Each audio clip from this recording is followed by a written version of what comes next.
still need to get the fuel system plumbed. It's wired.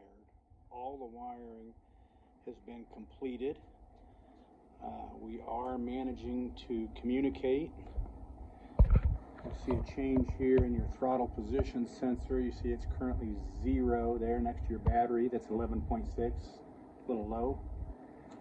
And you see the throttle position sensor change. So that means that we're communicating.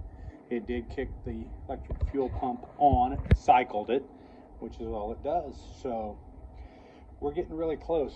She's down in there now, and you don't get to see a whole lot with all of the other accessories and the air conditioning hoses and your heater hoses, but still looks, I think, a lot different than what it did before, but we're getting really close.